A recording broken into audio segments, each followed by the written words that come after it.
Good evening. On behalf of the graduating class of 2024, I would like to thank all of the people who make Dominion High School excellent.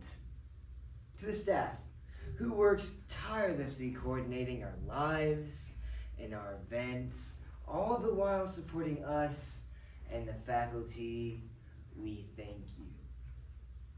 I stand before you tonight as our 2024 valedictorian. It was this time last year when I found out I was in the running for this position, so it was then when I decided I wanted it. So I worked hard for it.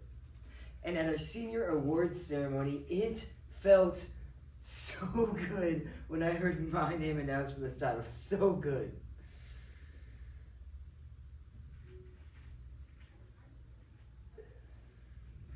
For about 15 seconds.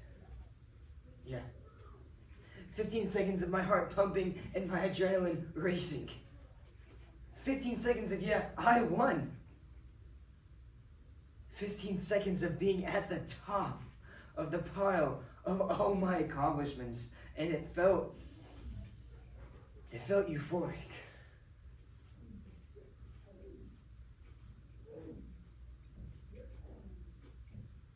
But there must come a 16th second. And on that 16th second, I sat down in my chair. I looked at my silver stool that says valedictorian, and I thought, that's it. Kyle Martin, King's Academy valedictorian of 2019. 4.64 GPA. At what cost are we as students encouraged to be at the top of our class? Aiden Whitney, Indian River High School's valedictorian of 2023, graduated with a 4.95 GPA. And do you know where he decided to attend? Nowhere. He took a gap year. Can you guess why? In order to fully understand the price that we pay to stay on top academically, we have to examine how schools have changed today from in the past, the pressure that teenagers now face, and finally, what students really spend their time doing. The Advanced Placement, or AP program, was a project first introduced in 1952 that would teach high schoolers college level material. And if the high schooler passed the exam at the end of the year on everything they had learned then, they earned the college credit as a high schooler.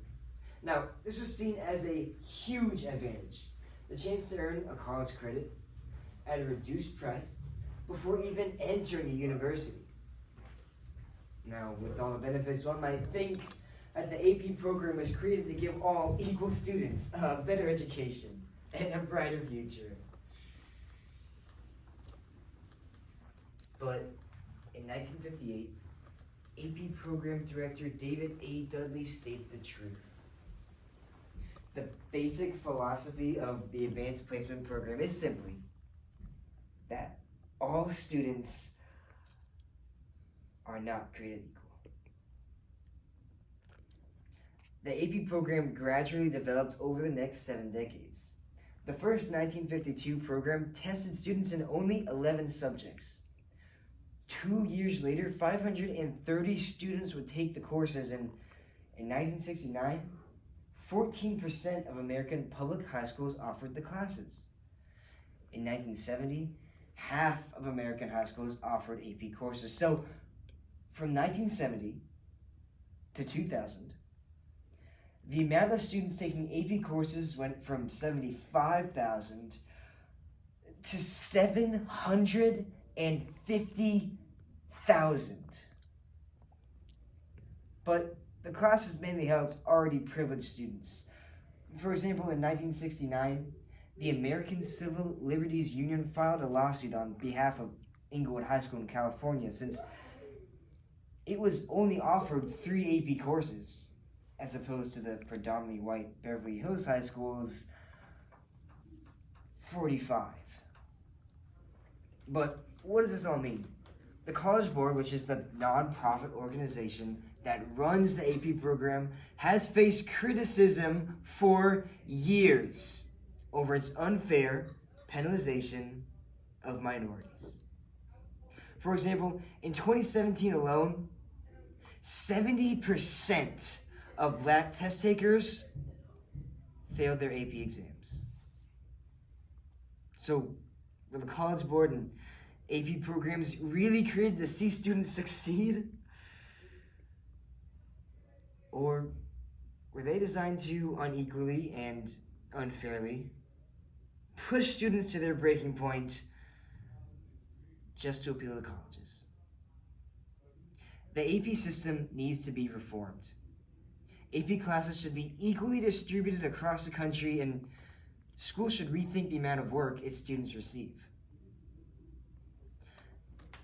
As a student enrolls in higher grade levels, school becomes less about learning and more about learning how to take a test. The mindset shifts from wanting to learn to learning for a later grade. The University of Yale states that 79.83% of students are stressed in school, while 69.53% are bored. 11.5% of U.S. youth, which is more than 2.7 million American high school students, experience major depressive disorder and have severe impairment. 8% has a diagnosable anxiety disorder. But instead of helping students through these emotions, administrations just pile more work on them. Students give up sports, outings with friends, social experiences, and weekends that are supposed to shape them into well-rounded adults. The Washington Post states that students spend an average of 2.7 hours a night on homework alone, instead of balancing their time.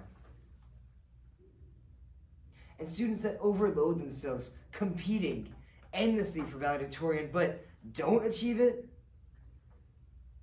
often feel as if they wasted their time and their potential. These newer, harder classes that schools now offer, mixed with society's pressure to push students to their breaking point in order to effectively grow up, combined with mass amounts of stress and work, all contribute to a student's need to be at the top of their class. In doing so, students miss out on what's supposed to be the best time of their lives. So, the next time we attend a high school graduation ceremony and celebrate that valedictorian's uncanny achievements, let's remember everything they gave up in order to stay on top. You see, Kyle Martin and Aiden Whitney, they might have had their 15 seconds of recognition, but they had 4 years of tormenting academic suffering. Thank you.